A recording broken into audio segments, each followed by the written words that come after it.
प्रेरणास्पद कथा YouTube channel पर मैं धनंजय जैन आप सभी का हार्दिक अभिवादन करता हूँ। दोस्तों, विगत 29 दिनों से हम प्रीति के पुष्प इस सुंदर सी कहानी को धारावाहिक उपन्यास की तरह सुनते आ रहे हैं। आज पूरा 1 महीना हो जाएगा इस कहानी का उपसंहार करते हुए, इस कहानी को समाप्त करते हुए। एक ही बात कहूँगा दोस्तों, जीवन के अंदर कभी भी अच्छे कर्म करो, नेक कर्म करो, अच्छे कार्य करो, जिससे कि हमारा जीवन सफल हो जाए। वरना कर्मों का भोग भोगे बिना किसी को भी छुटकारा नहीं मिल सकता। महारानी प्रीति के जीवन में कितने कितने उतार चढ़ाव आए, पर वो समझती थी, वो जानती थी ये मेरे ही किए हुए कर्मों का फल है। फल स्वरूप आगे उसने नए कर्मों का बंध नहीं किया और हंसते हंसते उन कर्मों को सहन किया। अभी तक हमने सुना, चतुरा ने पूरा रहस्योद्घाटन महाराज विक्रम सिंह के समक्ष रख दिया, खोल दिया। रहस्य से पर्दा हटते ही महाराज विक्रम सिंह के तन बदन के अंदर आग लग गई। मन तो हुआ कि अभी उन दोनों को बुलाकर उनका सर कलम कर दूं, पर चतुरा ने कहा, नहीं महाराज,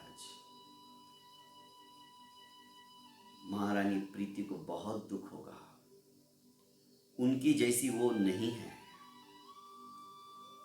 और सबको तो पता चले वस्तु स्थिति क्या है। महाराज विक्रम सिंह ने कहा कि हाँ, तुम रानी को तैयार करो, दूसरे दिन की तैयारी मैं करता हूं। सार्वजनिक सभा का ऐलान कर दिया गया।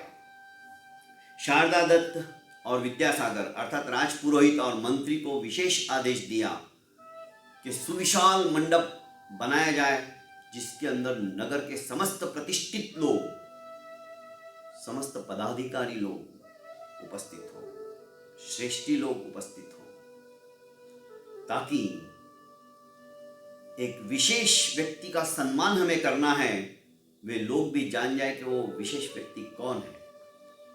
आदेश की पालना की गई। संपूर्ण नगर के अंदर लोगों को पता चल गया कि कल महाराज ने एक विशेष सभा का आयोजन किया है और उस विशेष सभा में किसी एक व्यक्ति विशिष्ट का सम्मान किया जाएगा। वो व्यक्ति विशिष्ट कौन है, सबके मन में जानने के लिए उत्सुकता थी। दोस्तों, इंतजार की घड़ियां समाप्त हुई। सभा मंडप खचाखच भर गया था। प्रतीक्षा थी तो सिर्फ और सिर्फ महाराज विक्रम सिंह के आने की। उनका सिंहासन मध्यस्थ रखा गया था। उनके बगल में ही रानी प्रीति का सिंहासन था। उसके बाजू में राजकुमारी अलका का सिंहासन था और इस तरफ क्रमशः अशोक, आलोक दोनों राजकुमारों का सिंहासन अधिष्ठित कर दिया गया था, स्थापित कर दिया गया था। चतुरा का सिंहासन राजकुमारी अलका के बाजू में ही रखा गया। दोस्तों, जैसे ही महाराज विक्रम सिंह ने सभा मंडप के अंदर प्रवेश किया, जय घोषणा के साथ उनका स्वागत किया गया। सावधान, राजाधिराज महाराज विक्रम सिंह पधार रहे हैं कि आवाज सुनते ही समस्त सभा मंडप में हर्षोल्लास का वातावरण उत्पन्न हो गया। सभी अपने अपने आसन से खड़े हो गए उनका स्वागत एवं सत्कार करने के लिए। राजपुरोहित जी और मंत्री जी के आजू बाजू में ही उनकी अर्धांगिनी अर्थात रसीली और कंचना का भी आसन था, वे भी आ चुके थे। जैसे ही महाराज के पीछे पीछे रानी प्रीति को आते देखा तो इन दोनों को तो मानो सांप सूंघ गया और रानी के पीछे अशोक, आलोक और अलका को देखा तो वे तो पहचान नहीं पाएगी, होंगे कोई, शायद इन्हीं का सम्मान होगा। पर उनके पीछे जब चतुरा को देखा और चतुरा का वह रूप देखा तो थोड़ा धक्का सा लगा।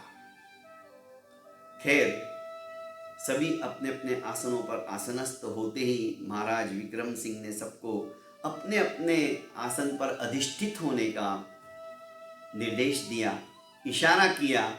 सब अपने अपने सुखासन पर आसनिस्थ हो गए। महाराज विक्रम सिंह ने ही मौन तोड़ा कि आज विशेष रूप से मैंने सभा का आयोजन किया है और एक व्यक्ति का हमें आज सार्वजनिक रूप से सम्मान करना है, और वो सम्मान हम करने जा रहे हैं मेरी रानी प्रीति का। पर आज क्यों, इतने वर्षों के बाद क्यों? आप सभी के मन मस्तिष्क के अंदर तो यही सवाल होगा कि आज अचानक महाराज को एक क्या जची, पर इसका सम्मान क्यों कर रहे हैं? हम तो सोच रहे थे कि सार्वजनिक सम्मान इन तीनों लड़कों का, दोनों लड़कों और इस राजकुमारी का होगा, पर ये है कौन, कहां से आए? आचार्य सरस्वती पुत्र ने उन्हें देखते ही पहचान लिया था कि ये तो मेरे पास ही सीखे हुए हैं और ये तो माली पुत्र है, सेवाराम के पुत्र है। पर वे मौन रहे। दोनों ने एक दूसरे के आंखों से आंखों मिलाकर समझ लिया था। पर जब रानी के बारे में महाराज के मुंह से निकला तो थोड़ा सा लोग अपने मस्तिष्क के ऊपर जोर देने लगे कि आज अचानक महाराज को ये क्या जची है, ये तो मृत पुत्रों को जन्म देने वाली, फिर आज इसका सम्मान क्यों, आज कोई विशिष्ट दिन है? दोस्तों, महाराज ने उनके मन मस्तिष्क से सवालों को शांत करने के लिए कहा कि इस रहस्य का उद्घाटन, आज इसका सम्मान क्यों किया जा रहा है, इस रहस्य से पर्दा चतुरा उठाने वाली है। और चतुरा की तरफ इंगित करते हुए महाराज ने कहा कि चतुरा शुरू हो जाओ। जैसे ही चतुरा रहस्य का उद्घाटन करने वाली है, ये सुनते ही रसीली और कंचना का हृदय तो धक से रह गया। उसने सोचा कि अब तो शायद पोल खुलने वाली है, पर सुने तो सही क्या बोलती है। चतुरा दासी ने अथ से इति तक किस तरह से इन कर्मों की वजह से, क्रूर कर्मों की वजह से, क्योंकि सभासद को विनम्रता से अभिवादन करते हुए जैसे ही चतुरा ने कहा कि राहु और केतु प्रत्येक के जीवन के अंदर ये इस तरह से आते हैं और उनका जीवन बर्बाद करने के ऊपर तुल जाते हैं। पर ये राहु केतु इतने भयंकर थे रानी के जीवन में आने वाले कि उन्होंने रानी के जीते जी उनके जीवित संतानों को एक एक करके गवाक्ष में से फेंक दिया। इतनी क्रूरता ये राहु केतु के अंदर थी। और ये राहु केतु कोई नहीं, दो स्त्रियां ही है। अचानक लोगों के कान खड़े हो गए। ये वो दो स्त्रियां कौन हैं? किसने रानी के साथ इस तरह का अन्याय किया? सौभाग्यशालिनी होते हुए भी उसे दुर्भागी बना दिया, अभागन बना दिया। वो कौन है, हम जानना चाहते हैं। चतुरा ने अथ से इति तक कहानी सुना दी थी, पर इन दोनों का नाम नहीं लिया था। उसने कहा जाने दीजिए, क्या करना है, क्योंकि सूर्य और चंद्रमा के ऊपर भी यदि बादल आ जाए या राहु केतु इन्हें ग्रसित भी कर ले तो ज्यादा समय तक नहीं रख सकते। समय आने पर धीरे धीरे धीरे धीरे सूर्य और चंद्र अपने प्रकाश से प्रकाशित होकर समस्त समष्टि को आलोकित कर देते हैं। इसी तरह से कुमार अशोक और आलोक और राजकुमारी अलका अपने प्रकाश से प्रकाशित कर रही है। नाम जानकर क्या फायदा, तकलीफ ही होगी, दुखी होगा। रानी प्रीति ने कहा कि चतुरा तूने इतना सब कुछ बता दिया, बता तो सही वो कौन है, मैं भी तो जानूं, मैं भी तो सावधान रहूं। जैसे ही प्रीति के मुंह से ये शब्द सुना तो चतुरा की तरफ देखते हुए कंचना और रसीली सहम गई, पर हिम्मत करके बोली और अपने डर के भावों को छुपाकर एक ने खड़े होकर कहा कि चतुरा बता, कौन है वो जिसे दंड का भी भय नहीं है। उनका कहने के पीछे आशय था कि तू अब मौन ही रहना, वरना तेरी खैर नहीं। पर महाराज ने जब चतुरा की तरफ देखा और कहा कि निसंकोच बोलो नाम भी। चतुरा ने कहा, उनका नाम? क्या बात है, आप अपना खुद का नाम नहीं जानती हो? ऐसा व्यंग कसते हुए जब चतुरा ने कहा ना तो दोनों तिलमिला उठी। सभा भी देखने लगी कि क्या बोल रही हो। रसीली उठकर बोली कि प्रमाण चाहिए, तुम हमारे ऊपर झूठा आक्षेप लगा रही हो, हम बर्दाश्त नहीं करेंगे, और यदि तुम्हारी बात सही निकली तो हम हंसते हंसते फांसी पर चढ़ने के लिए तैयार है, पर तूने गलत कहा तो तुझे हम छोड़ेंगे नहीं। सीधी धमकी थी, पर चतुरा जानती थी। रहस्य से उद्घाटन करते हुए उसने कहा, इनको तो लगा तो कोई है ही नहीं, सबूत क्या देगी। पर जैसे ही कंचना की दासी को ताली बजाकर भीतर आमंत्रित किया गया, राजसभा के अंदर, सार्वजनिक सभा के अंदर, वो दासी को देखते ही इनके तो पैरों तले धरती खिसक गई।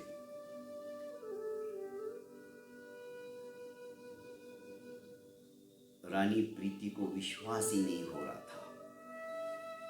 चतुरा तू क्या कह रही है? बोलने के पीछे तनिक सोचा होता तू क्या बोल रही है और किसके ऊपर आक्षेप लगा रही है। उसने कहा कि मत पूछो किस किसने धोखे दिए हैं।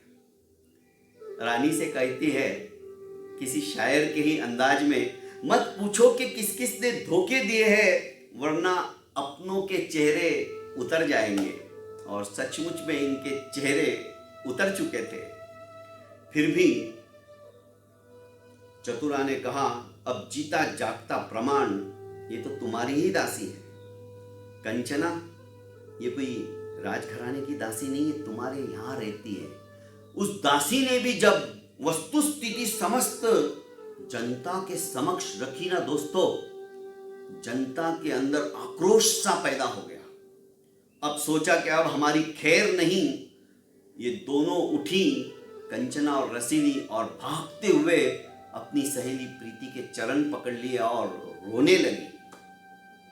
महाराज ने कहा कि अब इन घड़ियाली आंसू बहाने से कुछ नहीं होगा, उठो यहां से, तुम्हारा अपराध अक्षम्य है, तुम्हें इस तरह से मैं नहीं छोड़ूंगा। अपमानित तो तुम्हें आज मैंने किया ही है, साथ साथ अब तुम्हें मैं मृत्यु दंड भी देने जा रहा हूं, और मेरा ये आदेश है, कल सूर्योदय से पूर्व तुम्हें मृत्यु दंड दिया जाएगा। रानी प्रीति उठ खड़ी हुई और उसने महाराज से कहा, महाराज आज तक मैंने आपसे कुछ नहीं मांगा है, आज हर्षोल्लास की घड़ी है, क्या एक वरदान मैं आपसे मांग सकती हूं? हाँ हाँ रानी बोलो, सब कुछ तुम्हारा है। तुमने तो आज जो मुझे खुशियां दी है, शायद संसार के अंदर ऐसा कोई खुशकिस्मत नहीं होगा जिसे एक साथ इतनी सारी खुशियां मिली हो। मुझे अपने किए हुए पर हार्दिक पश्चाताप है, आज तुम जो मांगोगी वो तुम्हें मिलेगा, बोलो। राजा ने अपनी गलती भी सार्वजनिक रूप से स्वीकार की। रानी प्रीति ने कहा, मुझे कुछ नहीं चाहिए, आपका दिया हुआ सब कुछ है, बस इन दोनों सहेलियों को आप माफ कर दीजिए। राजा ने कहा, कैसी बात कर रही हो प्रीति तुम? तनिक सोचो, इन्हें तुम्हें कितने वर्षों से तुम्हें और मुझे जुदा करके रखा, तुम्हारी संतति को एक एक करके इन्होंने मारने की कोशिश की है। ये तो इनका नसीब अच्छा था, बच गई। कुछ भी हो महाराज, हमारे कर्म है ऐसे, पर आप इन्हें फांसी की सजा मत दो।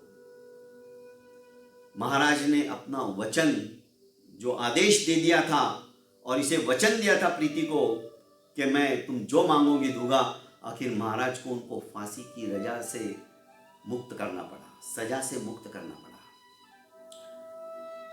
आंसू पोंछकर ये चुपचाप अपनी गर्दन नीचे किए वापस अपने आसन पर बैठ गई। अब मुंह दिखाने लायक नहीं थी।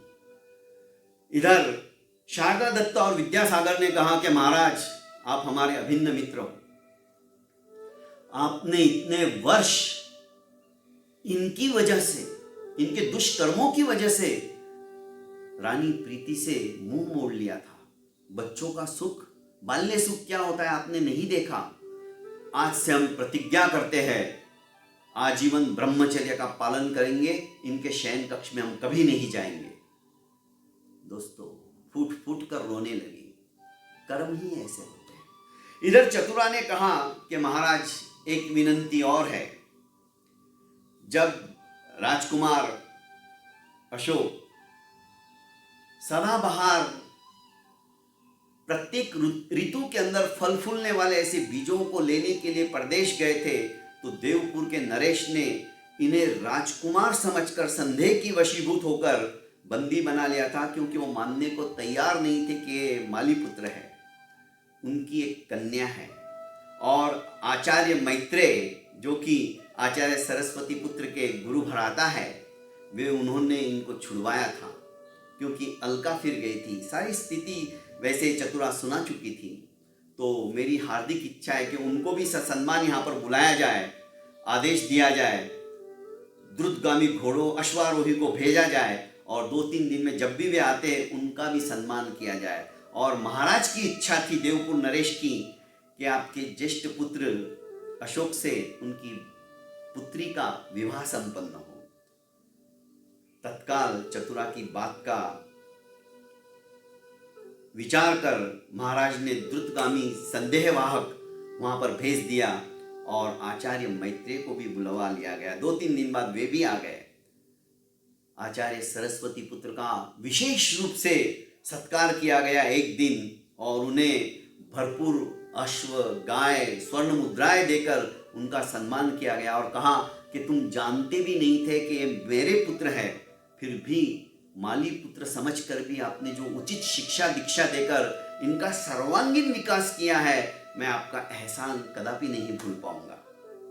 आचार्य मैत्रेय भी आ गए, उनका भी स्वागत सत्कार किया गया और महाराज देवपुर नरेश को सूचित किया गया। देवपुर नरेश ने कहा, मैंने तो पहले ही कहा था ये माली पुत्र हो ही नहीं सकते हैं। वे भी गदगद हो गए और विवाह का प्रस्ताव लेकर स्वयं पहुंचे। धूमधाम से इनका विवाह संपन्न हुआ। दोस्तों, एक एक करके आलोक का भी विवाह हो गया, फिर अलका का भी विवाह हो गया। लंबे इसमें अब मैं नहीं जाकर आज कहानी को यही विराम दूंगा।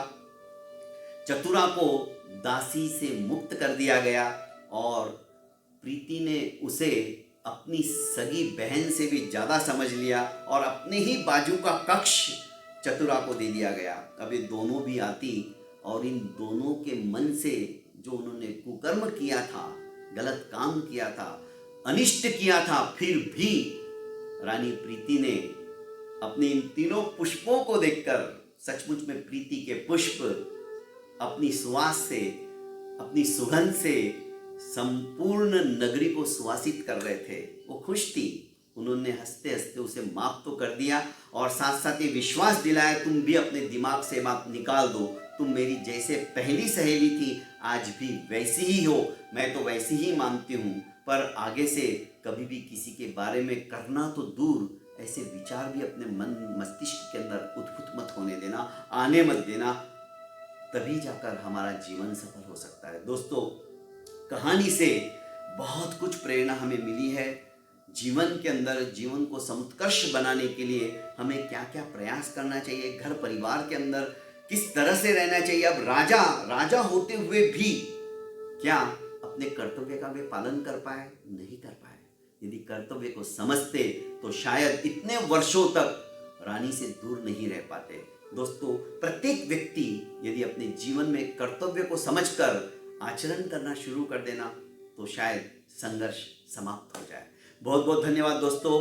कल से हम फिर से छोटी छोटी कहानियां, प्रतिदिन एक छोटी सी कहानी 3-4 मिनट की, 5 मिनट की आपके सामने प्रस्तुत करने का प्रयास करूंगा। अभी तक हमारे इस चैनल को 1 साल कंप्लीट नहीं हुआ है, सिर्फ 330 दिन कंप्लीट हुए दोस्तों। अभी भी 35 दिन बाकी है, पर आप सभी के आशीर्वाद से, आप सभी के सहयोग से यूट्यूब चैनल वालों ने मुझे अपना पार्टनर बना लिया है और उसी की वजह से मैं प्रतिदिन आपको एक कहानी इसी वक्त इसी समय रोज सुनाया करूँगा। बहुत बहुत धन्यवाद। प्रणाम।